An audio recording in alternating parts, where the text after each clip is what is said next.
మొత్తం మీద ఇక్కడ కేటీఆర్కి సంబంధించినటువంటి అంశం పూర్తిగా తెరపైకి వచ్చింది.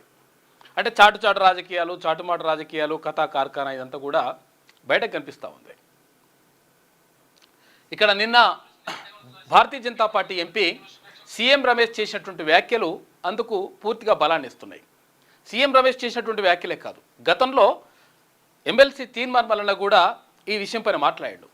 100% ఇక్కడ భారతీయ జనతా పార్టీతో పొత్తు పెట్టుకోవడానికి ఇక్కడ బీఆర్ఎస్ ప్రయత్నం చేసింది. అందులో భాగంగా కేటీ రామారావు అక్కడికి అంటే అక్కడ బీజేపీ వాళ్ళ ఇంటికి వెళ్ళిండు అనేటువంటి మాట గతంలో తీర్మానం వలన చెప్పిండు.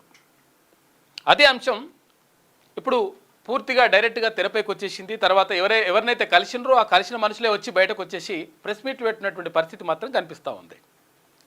ఏమవుతుంది అంటే ఏపీకి చెందినటువంటి సీఎం రమేష్ అనే ఎంపీ, భారతీయ జనతా పార్టీకి సంబంధించినటువంటి ఎంపీ ఇంటికి ఎవరు కేటీ రామారావు పోయిండట. పోయి ఇక్కడ కవిత లిక్కర్ స్కామ్ను కానీ తర్వాత మా పైన వస్తున్నటువంటి అంటే మొత్తం కూడా చాలా రకరకాల కేసులు ఉన్నాయి, ఆ కేసులన్నింటినీ కూడా తప్పించండి, మేము మా బీఆర్ఎస్ పార్టీని భారతీయ జనతా పార్టీలో విలీనం చేస్తామని చెప్పేసి చెప్పిండట. దానికి సంబంధించి నేను మాటలు చెప్పడమే కాదు మా ఇంటికి వచ్చిన విజువల్స్ కూడా నా దగ్గర భద్రంగా ఉన్నాయి. ఢిల్లీలో మా ఇంటికి వచ్చిండు, మా ఇంటికి వచ్చిన తర్వాత మాట్లాడిన విజువల్స్ కూడా మొత్తం కూడా అన్ని అంటే విజువల్స్ తర్వాత దానికి సంబంధించినటువంటి ఆధారాలు కూడా నా దగ్గర భద్రంగా ఉన్నాయి అని చెప్పేసి సీఎం రమేష్ చెప్తా ఉన్నాడు. అంటే దీన్ని బట్టి నిజంగా కూడా అట్లా చేద్దాం అనుకున్నారంట. తర్వాత భారతీయ జనతా పార్టీకి సంబంధించినటువంటి నాయకులు కూడా కొంతమందిని కలిసిండ్రు. అయితే ఈ కలిసినటువంటి నేపథ్యంలో భారతీయ జనతా పార్టీ వాళ్ళు అనుకున్నారంట, అరే మొత్తం కూడా అవినీతితోటి కూరుకుపోయినటువంటి మొత్తం కూడా అవినీతితోటి మొత్తం ఉన్నటువంటి ఈ బీఆర్ఎస్ని భారతీయ జనతా పార్టీలో కలుపుకుంటే భారతీయ జనతా పార్టీకి కూడా నష్టం జరుగుతుంది. తర్వాత ఇంకొకటి ఏంటంటే అక్కడ ఏది తెలంగాణలో బీఆర్ఎస్కు పెద్దగా అసలు పరిస్థితే లేదు, మొత్తం కూడా కనీసం ఒక్క ఎంపీ సీటు కూడా గెలవనటువంటి పరిస్థితి ఉన్నది. మరి వీళ్ళని తీసుకొచ్చి కలుపుకొని మనం ఏం చేసుకుందాం, వాళ్ళ మకిలి మనం ఎందుకు అంటించుకుందాం, వాళ్ళ ఏదైతే ఈ అంటున్నదో వాటిని మనం ఎందుకు అంటించుకోవాలి అని చెప్పిండ్రట.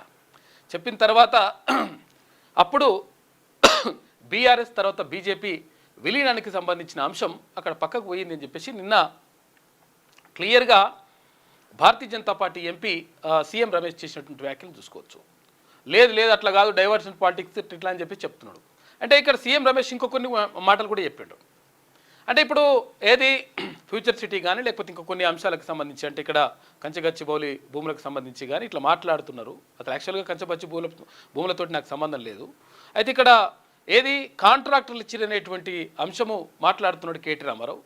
మరి నువ్వు అధికారంలో 10 సంవత్సరాలు అధికారంలో ఉన్నావు కదా, నువ్వు ఉన్నప్పుడు కూడా ఇదే పని చేసినావా అంటే ఇటువంటి చేసినట్టు అందుకనే ఇటువంటి ఆలోచన వస్తూ ఉంది అని చెప్పేసి సీఎం రమేష్ అంటా ఉన్నాడు. అక్కడ మొత్తం మీద ఇక్కడ బీఆర్ఎస్ పార్టీని ఇంకా ఎట్టి పరిస్థితుల్లో ఇక్కడ మొత్తం కూడా రకరకాలుగా కేసులు, అటు ఇక్కడ కాళేశ్వరం కేసు కానీ అటు విద్యుత్కు కొనుగోలుకు సంబంధించినటువంటి కేసు కానీ ఛత్తీస్గఢ్ నుంచి కొన్నటువంటి కేసు కానీ అందులో అవకతవకలు కానీ ఆ తర్వాత ఇక్కడ గొర్రెల స్కామ్ కానీ ఇటు ఫోన్ ట్యాపింగ్ కానీ ఇటు కవితకు సంబంధించినటువంటి లిక్కర్ కేసు కానీ ఈ కేసులన్నీ కూడా ఇంకా చాలా రకరకాల కేసులు ఉన్నాయి, రకరకాలుగా ఇబ్బంది పడుతూ ఉన్నారు. అయితే ఈ పరిస్థితులన్నింటినీ గట్టెక్కించడానికి మరి ఏది ఉపాయం అంటే భారతీయ జనతా పార్టీలో బీఆర్ఎస్ని కలపడమే ఇక లక్ష్యం, లేకపోతే ఇంకా వేరే దారి లేనట్టుగా మాట్లాడిండు అని చెప్పేసి కాళ్ళ వేళ్ళ పడ్డాడు మా దగ్గరికి వచ్చి అని చెప్పేసి సీఎం రమేష్ చెప్తా ఉన్నాడు. కేటీ రామారావు అంటుండ లేదు అట్లాగా ఇట్లాగా అని చెప్పేసి కేటీ రామారావు అంటుండు. అయితే గతంలో అసలు యాక్చువల్గా ఈ వ్యాఖ్యలకు బలాన్ని చేకూర్చేటువంటి ఇంకొక అంశం ఏంటంటే గతంలో ఎమ్మెల్సీ తీర్మానం వల్ల చాలాసార్లు మాట్లాడింది ఈ విషయం పైన. బీఆర్ఎస్ పార్టీని భారతీయ జనతా పార్టీలో కలపడానికి ఇట్లా ప్రయత్నం చేసిండ్రు. కాకపోతే ఏంటంటే వాళ్ళు ఒప్పుకోలేదు. ఎందుకంటే భారతీయ జనతా పార్టీ వాళ్ళు ఒప్పుకోలేదు. అరే అనవసరంగా మనం ఎందుకు కలిగించుకోవాలి, ఇప్పుడు ఆ పెంటనంతా మనం ఎందుకు తీసుకోవాలి, మనకు అంతో ఎంతో పేరు ఉన్నది కదా అని చెప్పేసి భారతీయ జనతా పార్టీ వాళ్ళు అనుకున్నారంట. తర్వాత ఇంకొకటి ఏంటంటే ఇక్కడ ఈ మధ్యలో కవిత చేసినటువంటి వ్యాఖ్యలు కూడా దీనికి బలాన్ని చేకూరుస్తున్నాయి.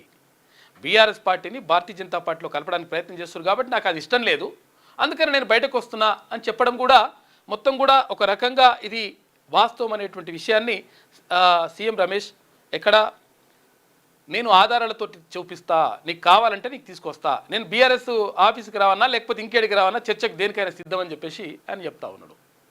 ఇంకా అది అట్లా నడుస్తూ ఉంది కథ. మొత్తం మీద కేటీ రామారావు అప్పుడు కవిత జైల్లో ఉన్నప్పుడు, కల్వకుంట్ల కవిత ఎమ్మెల్సీ కవిత జైల్లో ఉన్నప్పుడు అక్కడ ఢిల్లీకి వెళ్ళి ఆ వారం రోజుల పాటు అక్కడ తిష్ట వేసిన మాట కూడా వాస్తవమే. మనం ఆ విషయం కూడా మనం ఇక్కడ డిస్కస్ చేసుకున్నాం మనం. అయితే అదంతా కూడా జరిగిన కార్యక్రమం అట్లా ఉంటే, లేటెస్ట్ న్యూస్ తెలుగు మరియు ఇంగ్లీష్ అప్డేట్స్ కోసం ఇప్పుడే క్యూన్యూస్ అఫీషియల్ యాప్ని ప్లే స్టోర్ నుండి డౌన్లోడ్ చేసుకోండి. సరికొత్త సమాచారాల కోసం క్యూన్యూస్ వెబ్సైట్ని ఫాలో అవ్వండి. ఛానల్లో ప్రాంతీయ, జాతీయ, అంతర్జాతీయ వార్తలు వీక్షించండి. లైక్ చేయండి,